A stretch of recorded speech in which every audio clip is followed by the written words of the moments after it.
Kids are really smart. If they know they can go, oh, I don't like doing this, and a parent goes, oh, okay, yep, no worries, the kid's going to keep doing that. It's the first time it's happened in human history where children are going to be worse off than their parents. There's opportunity out there. You just need to work a fuckload harder for it. You can't be a 25-year-old playing video games all day, going to work 20 hours a week just to pay for your Hungry Jacks. A parent shouldn't support that. Mothers are crucially important, but they just cannot be a strong male role model. Careful what you're saying. You're going to upset a lot of people. Welcome to the Better Bloke Podcast. I'm Matty. I'm Rob. And we're just a pair of average blokes on a mission to try and be a little bit less average. We're going to speak about all things highs and lows of what it feels like to be a bloke, plus speak to some legends along the way about what it takes to be a better bloke. Let's get stuck in. Welcome back to the Better Bloke Podcast, where today it's just us two, no guest. Something a little bit different than the last couple of weeks. Yeah, we're following up one of our earlier episodes where we spoke about fatherhood, all things being a parent, raising kids, and it was a pretty popular episode. We had a lot of guys hit us up saying, talk on that more. And as someone that knows sweet fuck all about raising kids, we're going to put you on the spot today with how to raise a strong son. I also know sweet fuck all about raising kids. At least you're doing it. I am doing it, but it's one of those things where there is literally no textbook. And if anyone says there is, whatever you read, it probably won't matter for those kids that you're raising. So it's very much a trial and error game. It's kind of like the health benefits. Like if you read all these things on how to parent, you're going to have so many contradictory things. There's no way to do them all. No, you just try to raise good kids as good as you can. But there's so many things that you can read on the internet, like, oh, you know, there's this and this and this, and there's all these milestones that you have to be hitting by this certain time. And I personally think that all it does is put a bit of pressure on a parent to, you know, I need to train my kid to do this, this, and this. But it's just setting an unrealistic expectation on if your kid isn't up to that standard just yet. So no, it'll be a good chat, hopefully. So you've spoken a bunch about like you do your gratefuls with Hemi. Yep. Sort of like these are things that you've heard or seen or read somewhere that you're implementing into your parenthood. What sort of education have you actually gone out to try and like learn these things? Have you intentionally seeked it out and thought, hey, I could implement this. This is right for Hemi or this is right for B? Or have you like intentionally tried to find things that'll form them in a way you want? No, not at all. Well, where did that come from? So the Gratefuls. So the Gratefuls came from Jess. So that was something that we started doing with Jess and that. And she was like, look, you know, we want to do this and this. And it's I don't even know where she got it from. I think it was probably educating herself. 100%. She's definitely the parent that, you know, reads the books and does a lot of the studying behind, you know, what we can do and all that sort of stuff. But I'm very much, and much like this, go with the flow. And I'll take bits and pieces of what she learns and what she reads, and we'll obviously you have discussions when you're, you know, partners and parents, and we just sort of cherry pick what works for us. And obviously the Gratefuls is something that we spoke about it with Matty Mac, you know, teaching your kids about training the mind and trying to get your mentality right. That's something that kids need to learn, especially in today's society. That why wouldn't you start doing it, even if it's just rolling the dice, if it actually works or not? You are very good with the flow.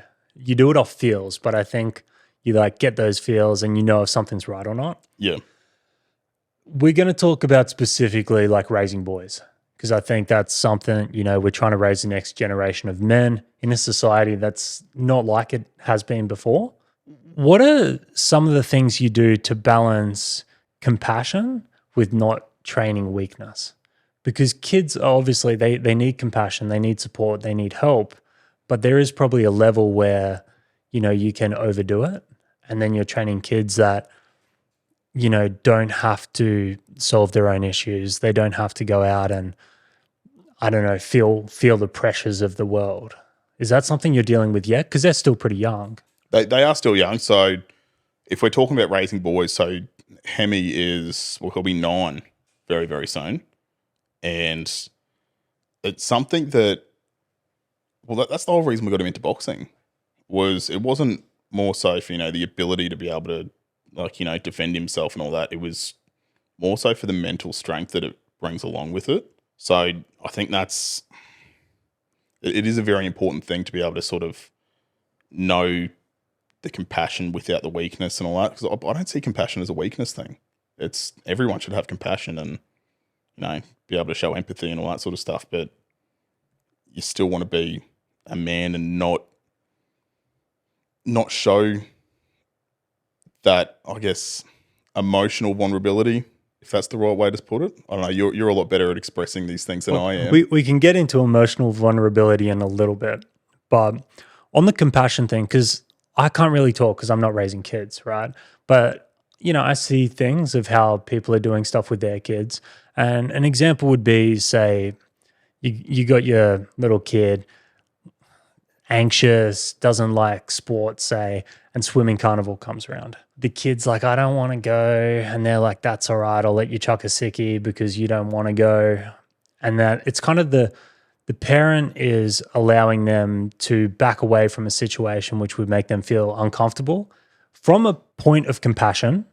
So I get that. You're looking after your kid. You're stopping them feeling uncomfortable. You're taking a pressure off them. But there's got to be a limit to that. You're being an enabler, though. Like, if they know, kids are really smart, I think, where if they know they can go, oh, I don't like doing this, and a parent goes, oh, okay, yep, no worries, the kid's going to keep doing that. So there comes a point where you just need to sort of put your foot down and go, well, tough shit. Like, this is happening.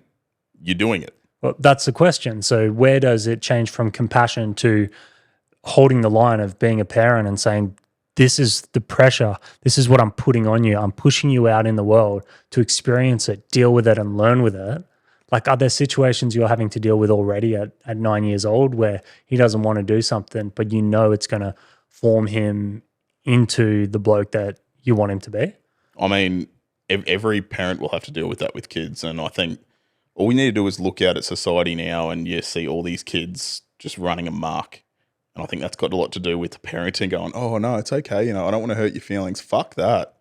Like, you're a parent. Put your foot down. Be stern with your kids. Don't be an enabler. Like, you need to show your kids that, you need some resilience. You need to deal with shit. You need to be able to, I don't know, there's going to be things in this world that you don't want to do. You got to fucking do it. That's the real world. So I think by only allowing your kids to do what they want to do, like, I'm not saying, we're going to go out and make a concentration camp of kids and all that sort of shit. Like, you got to keep it serious, but by enabling your kids to just back out of whatever they want, you're not raising strong kids, and that goes with anything. Same goes for solving problems too, right? So I don't know what kind of problems kids have. Maybe they got an issue with one of their friends, right? There's drama going on in the kids' friend group, right? I would assume it's a teachable moment where you can sort of tell them about communication and teach them, hey, you go deal with that. If you run to that parent and then you sort it out, it's just missing a valuable life lesson. So I think problem solving is something that does need to be pushed onto the kid, obviously depending on size of problem, their age, all that sort of stuff. But that's how I see parents are going to educate and train these kids.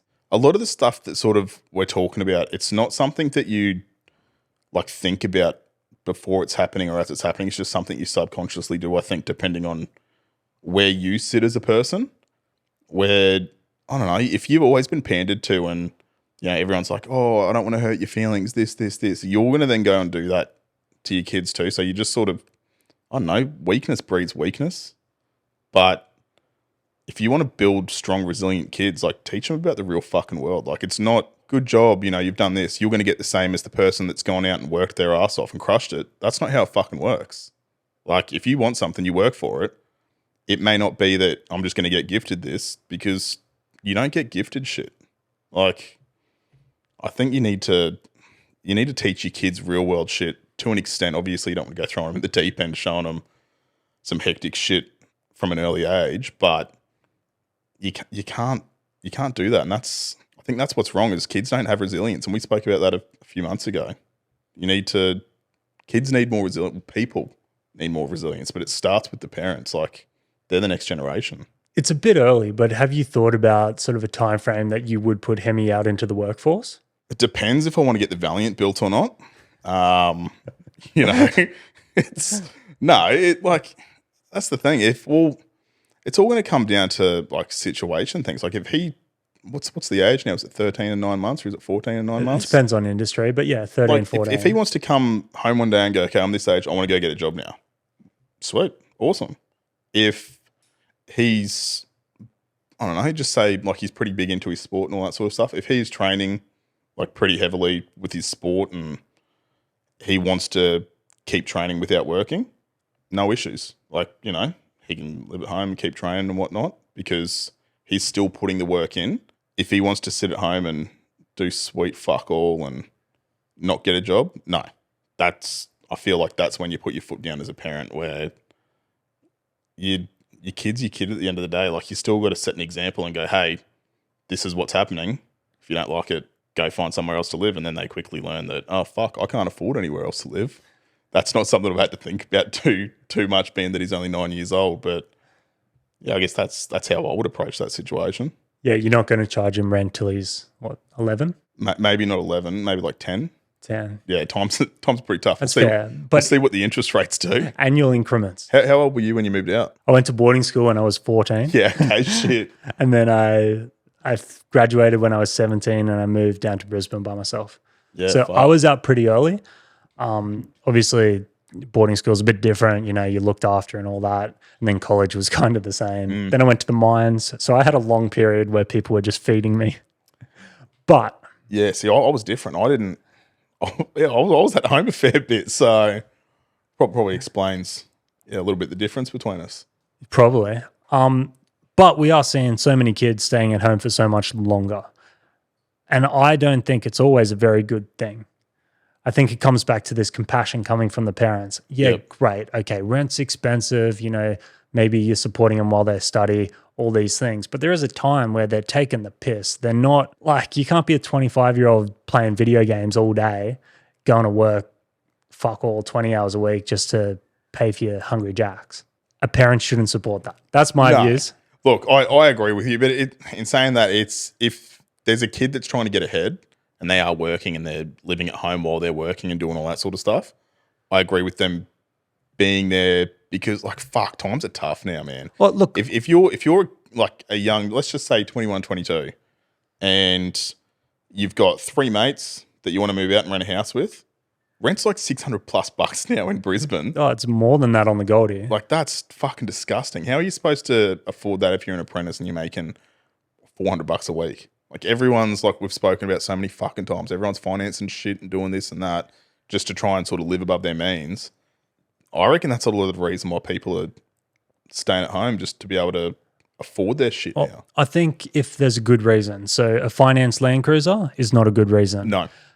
Being at uni or doing an apprenticeship and having minimalized earning capacity, good reason. I got friends that have moved back in home because that's the only way they're going to be able to save their house deposit.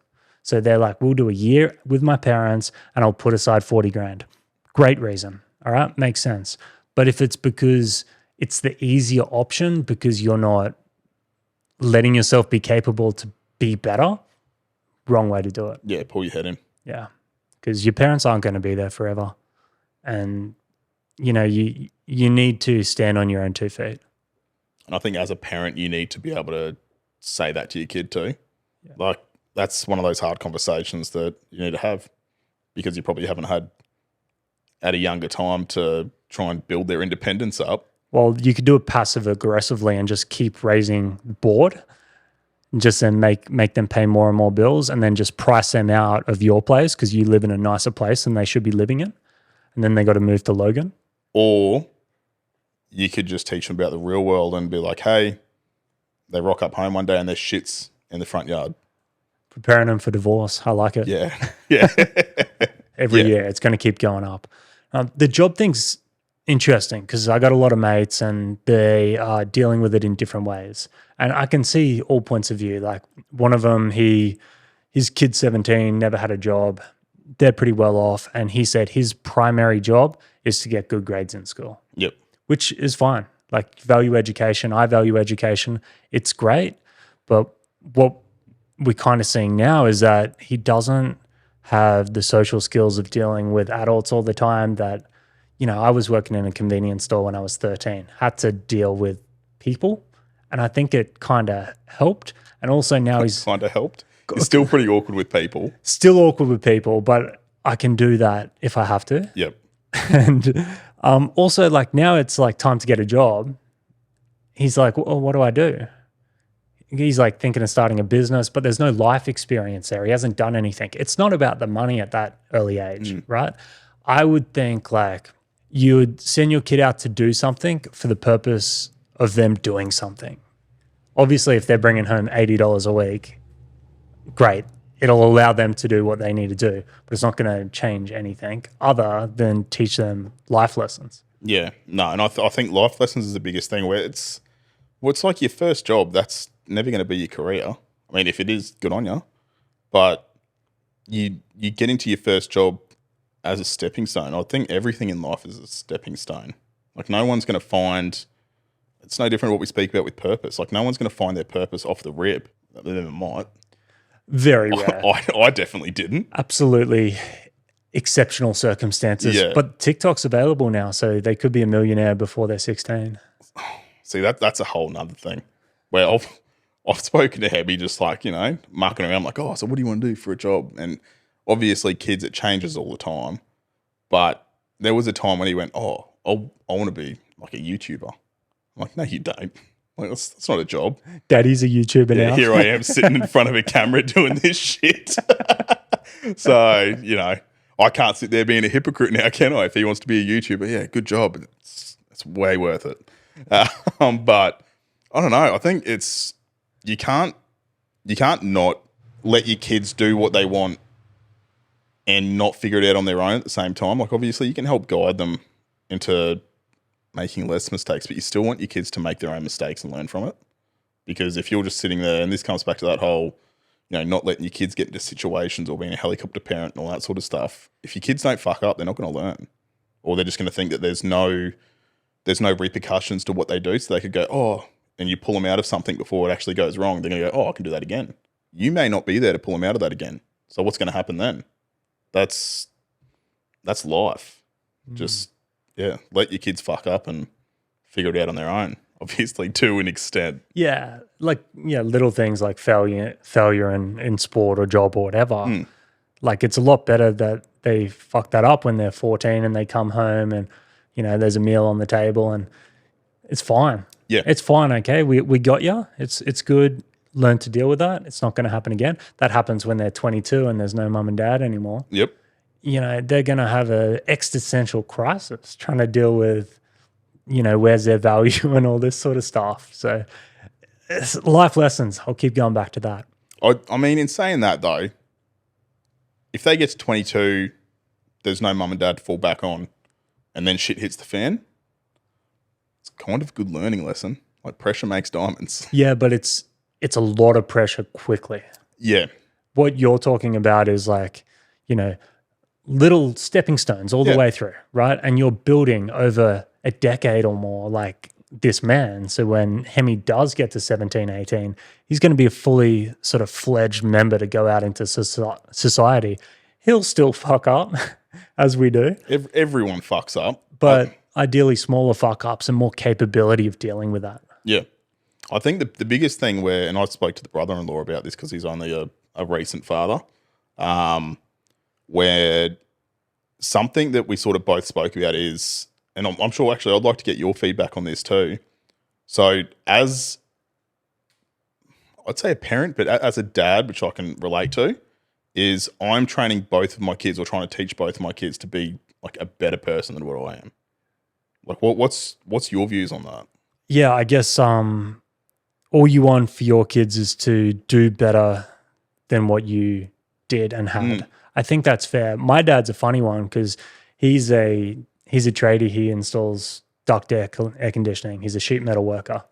And for such a long time, his goal was for me to do a better trade than what he did. So he thought I might be an electrician or probably make more money. But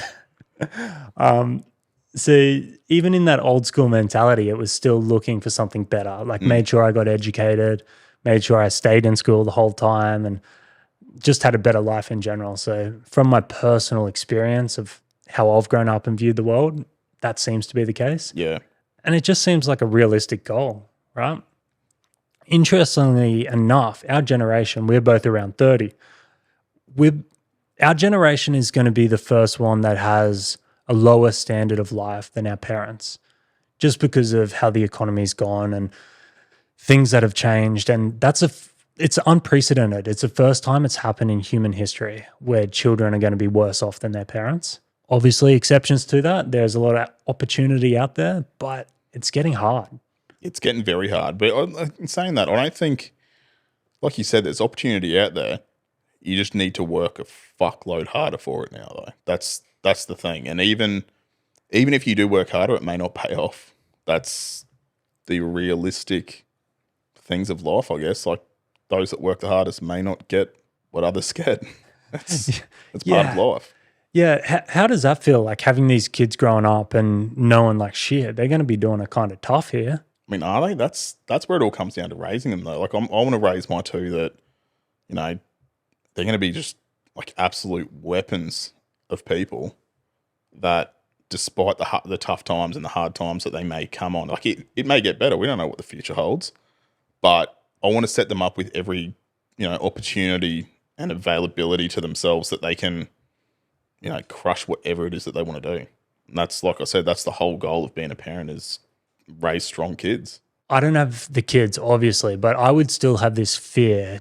I'm a very realistic person. And if we're looking at what's going on at the moment, the average person is struggling. Yep. Right? So I think we can say like we're going to make strong kids, but just realistically, like you're probably not going to make too many kids that are earning 10 times the salary of a normal person. So things like, are they going to be able to buy a house in the future? Is not like. I mean, I know guys that even I was lucky. We both bought our houses in the same year, so we've done pretty well with obviously what's happened and all that sort of stuff. But I know guys now that are my age that have got a big fat deposit. They're struggling to get into the housing market now, let alone the next generation of kids coming through. So yeah, it's going to be fucking hard. But even just financially, everyone's going to struggle financially at some point in their life.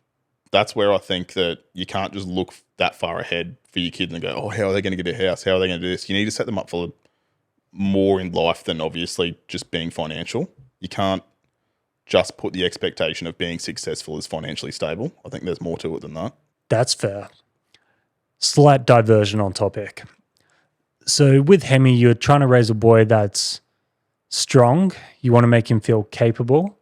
But then doing all this stuff with the well-being, there's a level of compassion and vulnerability, I know you love it, that you have to instill in him. Yeah. So what's the balance between saying, look, mate, you got to be tough, you got to be strong, there's power in this, teach him about stoicism, but at the same time, it's okay to talk about your feelings. It's good to feel them. It's good to air them out. How do you instill that in a young boy? Well, see, a lot of that happens through sport, I think, and where he is so emotionally in tune with himself. Like he's an emotional little boy, and I'm not going to tell him not to be, but just say, for example, when he's on the footy field, if he gets emotional, he gets hurt, I've showed him, don't let the other team see that you're hurt. And, he can feel it. Of course you're going to feel pain, but, you don't want to show your opposition that, you're hurting and all that sort of stuff, because then it comes back to that whole vulnerability thing. You don't want them to see that, and then you're a target. So just via the way of sport, he's learning about, not so much suppressing it, but just suppressing it, I guess. Okay, suppressing it on the field, but how are you teaching the right avenues to be able to air it out? Well, that just comes down to, being someone that he thinks he can speak to and whatnot, where, we can lay on the couch and he can go, oh, this, or he's a very, I guess, intuitive kid anyway. Most kids are. It comes down to, if he asks a question, don't just brush it off. Actually look into it and go oh, I don't know, mate. Let's do some research together, or this, or it's just one of those things where if your kid's being intuitive about asking questions, don't brush it off and not want to deal with it. Just say, I don't know, we'll figure it out together. Be open to talking with your kids. And if they're an emotional kid, like let them feel the emotions. You don't want to create little Hitlers. Can't deal with shit and just want to go gassing people. Like Little Hitlers. Yeah. what a analogy. How do you balance being a friend and being a father? I've never thought about it. You just do it. You need to say, I don't know. A lot of people say like, you can't be a hard ass or you need to be a hard ass. There's a balance. Like, every night I tell him, yep, love you before bed. Give him a hug. Well, not this morning because we left at bullshit o'clock, but like whenever I'm home and not away for work, like I will try and give him a hug or, like say, proud of you and all this sort of stuff. You got to give him little bits of, I don't know, gratification along the way, but then you also need to critique them at the same time and say like, oh, hey, you could have done this better, or I don't know, you just do it. It's not something I think about. Like I said, I just go with the flow. Has he got to any stages where he sort of started testing you and you've had to, somehow say, look, mate, my house, you respect me? Every fucking day. Yeah. Yeah. So, I mean, like he has, like any boy, especially like around that age, I think you start to like get little outbursts, which I can't remember doing when I was a kid at that age. I can definitely remember doing, you start to have like, build-ups of all your different shit inside and you have little outbursts and whatnot, but I don't remember doing it so young where, like, I've like heard him just storm up the hallway and he's like hit a wall and you're just like, oi, you're not going to fix that fucking wall, don't do it. Like, just little stuff like that where, or, I mean, if he did put a hole in a wall, I would then teach him how to fix the hole in the wall. So, just that comes back to that whole accountability thing where you just need to be there for your kids, but then teach them that it's okay to have little outbursts too. Just if they're not having outbursts, they're not knowing how to control it. I think it's interesting, like understanding the personality of your kid as well. Like obviously yours a big age gap, gender difference, like very different kids. Yep. How is understanding like how they act to certain things and react to things and maybe the way you need to communicate with them something that you've developed over time? Still developing it. I mean, it's constantly changing. That's the interesting thing. It's always changing because, how you interact with your kid like last week, it might be different to this week depending on how they're feeling or what they're going through with school, or it's like there's obviously always going to be a consistent sort of line that you go down, but there's so like I'd be bullshitting if I was like, just say this week, like if I'm having a big week, the way that I communicate with the kids may be different. Like no one from both sides of the party with communication is always going to be like level-headed, talking rationally, not overtired, not this. But I don't know, I guess you just need to sort of take a step back before any conversation and go, okay, yep, sweet. Just take 5, gather my thoughts and get ready for a conversation that you're going to have, I guess. Like whether it's good or bad or anything, I think it's just about being present more than anything. That's what kids want. Has there been anything that you've had to, you got to introduce them to stuff, whether it be the social media chat, the sex chat, okay, he's got into this age where it's time to tell him that Santa doesn't exist? No. You haven't had any of these? Santa exists. Yeah, right. I'm telling him next time. Nah, don't do that. Not really. Like he's getting to an age now where like he's just like literally just started to jump on Fortnite. So we let him like jump on Fortnite like one night out of the week so he can, be social with all his mates. But he's pretty active in all of his other day activities and whatnot. So it's his little sort of wind down and do that, where hearing some of the chat that he throws can be a little bit toxic. So I've had to pull him up with a bit of that. Like, oi, don't say that. He's like, oh, why? And you have to explain what it means and whatnot. But that's pretty much it. Like kids are pretty chill for most of the time with conversations that you have to have until you start having to have those conversations about throwing chat that's inappropriate online. Are you nervous or kind of excited to see him, get to 12, 13, 14 and have these chats that are like a little bit more serious? A bit of both. I know, again, it's something that I'll cross the bridge when I get there. I think kids are exposed to so much more these days with how open everything is, and like, you've got a thing in the palm of your hand that can literally give you any answer to any question that you want. Kids know how to use technology now better than some adults.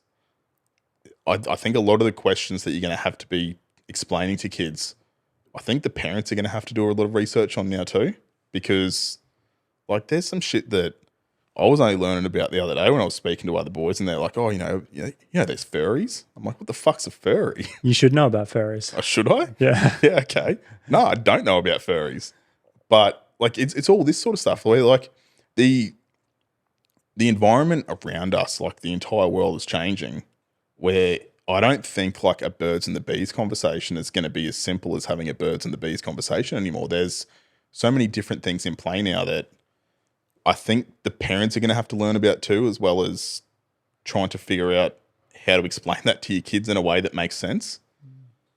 I'm not looking forward to it, but obviously, yeah, we cross that bridge when we get to it. The level of exposure kids have to all sorts of things, some of them horrendous. Yep. Like, once you got an internet connection, you can find yourself deep down rabbit holes, seeing stuff that they probably shouldn't see. I think there's shit that adults shouldn't see on the internet. Exactly. I think it's inevitable that your kids are going to run into that sort of stuff, and you can't deal with it every single time. All you can do is maybe get ahead of the ball as best you can to teach them that this stuff kind of does exist, or there's things that they might find or whatever, but have a framework where they can come to you and talk about it and feel comfortable about it.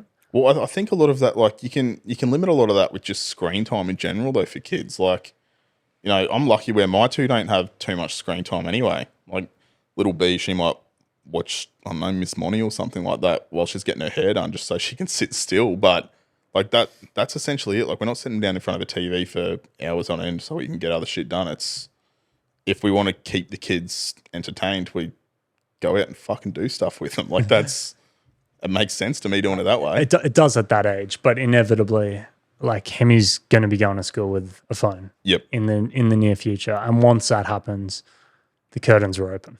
I mean, you can get phones that can, like lock it all down and all that sort of stuff. I dare say a kid's going to be better at technology than you. Yeah, look, he's probably already better at technology than I am. So I guess it's one of those things that, yeah, like I said, we cross that bridge when we get to it, and it's something that a lot of parents are probably dealing with now. So, if anyone's listening, and I'm sure there's going to be reels going up of this sort of stuff. So, yeah, if anyone's listening, like, drop your parenting advice down below, because there's no textbook. It's all about, like, you speak to people that are in the same situation or in a similar situation. You lean on other parents to get that sort of stuff. And like, I guess that's part of it. You just don't be ashamed to ask the question if you don't know what the fuck's going on. Just reach out. And it's no different to what we've been pushing with Better Bloke and Blokes Advice for years now. Quick one to finish it on. Have you seen they're trying to ban like under 16-year-olds using social media in Australia. The government's suggesting some things and putting pressure on these social networks to stop kids accessing it. Yeah, big fan of that. Well, big fan. It's split the crowd, right? And there's huge advocates on both sides, for and against. And a lot of other mental health charities have come out and said, look, we're against this. Like, we understand social media presents a problem, but like anything, suppression and censorship is probably not the way to deal with it. Kids are going to find a way. It's going to push them to go underground. They'll find a way to talk to each other and do all this stuff, or they'll find a way to get on the things. And it's also putting it in a taboo situation where they're not supposed to be doing it, so they're not going to tell people what they've found or what they've experienced. On the flip side, it's the argument that it's giving the parents a better framework, because then it's not the parents saying you can't have Facebook, you can't have Instagram. It's illegal, you can have it when you're 16. But that again comes back to that whole like pandering down to not having the conversations you don't want to have. Like, if you're a parent and you don't want your kid on social media, don't let your kid on fucking social media. But I don't want to upset them. I don't want to hurt their feelings. Fuck that. You're the parent. Put your foot down. Like, that's what it comes down to. It's as simple as Staunch. that. Yeah, well, but I'm that's like, so keen to see Hemi test the fuck out of you when he gets to and 14. he is going to test the fuck out. Actually, I don't think Hemi's going to be the one to test me. Oh, B's going to break you. Oh yeah, B Yeah. will 100% break me. She's the one. One thing that I sort of want to talk about, and this is something that we've had over the last couple of years. Obviously, Blokes Advice it's got a pretty big presence on social media and whatnot. Whenever we talk about, like raising boys or, just boys in general, like kids, we get a lot of women that comment on it that, they might be single mothers for some reason and they don't actually know, I guess, too many questions about, the importance of, I guess, male role models and, strong male figures in their lives and whatnot. They may not have that. What's your views on that? Like, do you reckon boys need strong male figures in their lives? Like I said earlier, I'm a very realist kind of person. All the evidence suggests that having a dual parent household does make a better environment for raising kids. Obviously, it doesn't mean your kid's going to be broken. Yep. Like, you grew up single mother family. Divorce happens and bad things happen. So there is situations where it's not going to be the case. But I think it would be important to fulfill that role, whether it's getting him into a gym where there's a boxing coach that takes some ownership, or there's uncles or brothers around. Mothers are hugely important, crucially important. They're so nurturing. They have so much natural ability to parent, but they just cannot be a strong male role model. Careful what you're saying. You're going to upset a lot of people saying that mothers can't be strong male role models. They can't be a strong male role model. Yeah, no, good. They can be a fantastic role model. Yep. But there's certain things that boys need to learn to become men. 100%. I completely agree with you. And if they don't have that, they're going to stay boys until they're forced into a situation that confronts them and they have to learn some hard lessons. So I think if you are a single mother, get some men around that young boy. Yeah, whether that be, like you said, getting them into sport and have some... Look, from my experience of having kids in sport, it's super fucking important anyway, just to get them in a team environment. But also, a lot of the parents, whether they're men or women and all that sort of stuff, that are in those sporting environments, they want the best for their kids too. So you're in an environment where there's going to be some male role models that you're going to be able to take some positivity from. So yeah, I completely agree with you on every aspect there. So sorry if we pissed anyone off there. I'm not. Fuck you. On that note, guys, stand by. We'll sign this one out. This has been all things parenting your young fellas. So thanks for sharing your advice and my unsolicited advice. But you can follow us on the socials, Instagram, LinkedIn, all those ones. And on that note, as always, be better. Thanks for tuning into today's episode of Better Bloke. If you got anything out of it, show some love by dropping a 5-star review below. If you want to learn more about everything we're doing, head to the description, hit the links and follow us on the socials. If you want to learn more about the project, head to betterblokeproject.org.